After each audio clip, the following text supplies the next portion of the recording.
Thanks for checking out The Junction, where we're trying to make connections between Ardmorites. I'm Ardmore Leader News Director Michael Dean Smith. This week, we've got a couple of cast and crew members from Spotlight Playhouse to talk about their upcoming presentation of A Christmas Carol, quite the classic Christmas story. That's going to be happening, opening night actually is coming up on Saturday, November 22nd. They've got plenty of shows coming up through November and December.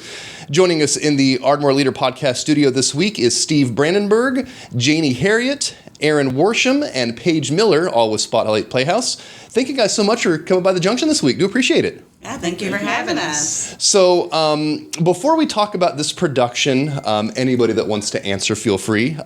Just talk a little bit about Spotlight Playhouse in general and some of the past productions you guys have done here in town that people may be familiar with. Take it away, ladies. Well, actually, let's start with Janie Harriet, because I'm new to Spotlight for this show, but Okay. I have seen some shows that they do. Mm-hmm. They did a Halloween show last year at was it the Hilton Garden Inn? Mm-hmm. Yes.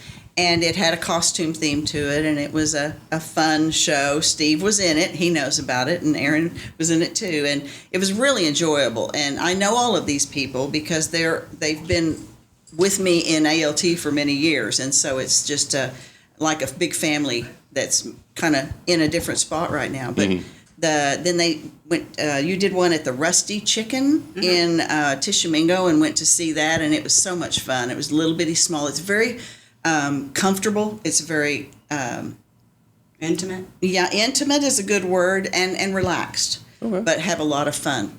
They don't use a lot of props and sets. This is kind of one of your bigger ones that you've done that has a full stage and all of the amenities of a theater. Okay. And I understand too that this is this actually might be the first performance you guys have done at Goddard Center. Mm-hmm. How has that been working out so far? It's been good. Like Janie said, it is a little bit bigger than what we've done in the past. Spotlight Playhouse started just within the last couple of years as basically just a theater group because we wanted more opportunities for actors and actresses in town to get on the stage and learn. Mm-hmm. A lot of learning opportunities with lights and sound and tech and costumes and all of that. So moving to the Goddard Center, which most of us are also active in Ardmore Little Theater, so we're used to being at the Goddard Center. So it kind of feels like being at home. It is. But again, a much bigger production than what we've done in the past with a much bigger cast. Mm-hmm. So it sounds like A Christmas Carol had kind of a soft opening last night back on Thursday. Steve, you're playing Scrooge in this. Tell me how that first production was last night. The show was really well. All the actors and actresses on stage, I think everybody nailed their part pretty well. So the actors and actresses, we've got it down. We've still got a few bugs to clear up on the tech side, but that's to be expected, especially for us not being able to get on the stage until this past Monday. So from Monday until Thursday is when that's the only time we had to try to get all the tech stuff down to a science. But we're still working on that, and we'll have it done by opening night. All right. So how long exactly have you guys been preparing for this production? Since the end of September. I remember one of the first meetings I had one of the first meetings I had with Angel or discussions was in September because I was in another show that Aaron was directing for ALT and involved with that. And so it's been quite a while. We started rehearsals about September 30th, guys, or somewhere in there. So we've been going at it for nearly a month and a half, which is a little bit longer than most shows. Straight plays at ALT are usually 6 weeks, and then musicals are about 8 weeks. Okay. But musicals, from audition to final performance. Okay. And how many people are taking part in this production between the cast members and the crew members? Is there an idea? There's got to be 35 30 to 40. to 35, Yeah. I was going to say. There's quite a few, and we have a bunch of kids in this show. I was gonna So say, we not counting the ranging in age Yeah. from Yes, definitely. 5 to, I don't know who's the Grady's oldest. probably- Carl is in his 80s. Yeah, Carl. children Yes, yeah. age Yeah. 5 to 12 in children's actors. Yes. Yeah, the oldest actor is 88, I think now, or 87, something like that. He's an old man. He's been in the theater for many, many years. How cool. We're talking with members of Spotlight Playhouse. They're going to be opening their presentation of A Christmas Carol coming up on Saturday, November 22nd. You can find a lot of the information on the Goddard Center's website, including tickets, goddardcenter.org. You can also follow Spotlight Playhouse on Facebook for more information and for some behind-the-scenes information about the show and other shows they'll be putting on. I know this story, A Christmas Carol, is kind of a classic story. Charles Dickens wrote it back in 1843. As actors in this production, what makes this story so timeless to be performed in Ardmore, Oklahoma, almost 200 years after it was written? Well, we've spoke about this amongst ourselves throughout, the rehearsal process, and it's funny. I mean, you just mentioned it was written in 1843, around that time frame. Whatever was going on at that time can be applied to our lives and time currently.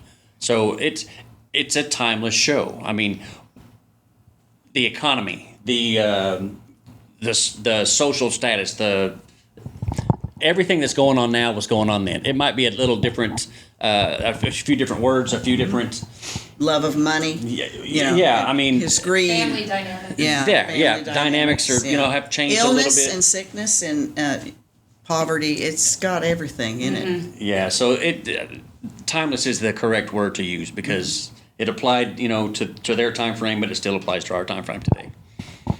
Well, is there anything else that you might want anybody to know about the production, about some of the preparation that's gone into it, about performing this at the Goddard Center? Anything else? Well, I was just writing. We all have bios and I was just writing them, and I was thinking, what does a stage manager do? Because people see the actors and they see the things that happen, but there's been a lot of blood, sweat, and tears back there, and their job is mainly to call cues, to organize the set. But they're usually, and this is the funny part, pretty much we're crowd control. We are shushing people in the back. We are running on stage to grab that one set piece that was left in the last strike. And then probably putting Band-Aids on people. And so there's a lot of things that go on behind the scenes that nobody sees, but it is an important part. And we love it. It makes our actors look good. We're the ones that put the makeup on them. So for the set, not for their faces, thank goodness. And, Spotlight Playhouse, about how many productions do you guys do a year now? I was going to say you all did 3 or 4 in the past. So then there's going to be more casting calls and things put out. How do you guys advertise for those kind of casting calls when the time does come? Is that Facebook? Yes, mainly on the Facebook page. Yeah, I'm not. That's not my. I'm still. I'll know that next time. Excellent. All right. Well, we're talking with Spotlight Playhouse cast and crew members from this year's production of A Christmas Carol. Opening night is coming up at the Goddard Center on Saturday, November 22nd. They've got plenty of shows coming up through November and December as well. You can find those dates as well as information about tickets over on the Goddard Center's website, goddardcenter.org. You can also find more information about Spotlight Playhouse by following them on Facebook. We've got Steve Brandenburg, Janie Harriet, Aaron Worsham, and Paige Miller. Thank you guys so much for joining us in the podcast this week, and break a leg this weekend. Thank you very much. All right, we'll be back with more This Week in Ardmore right after this.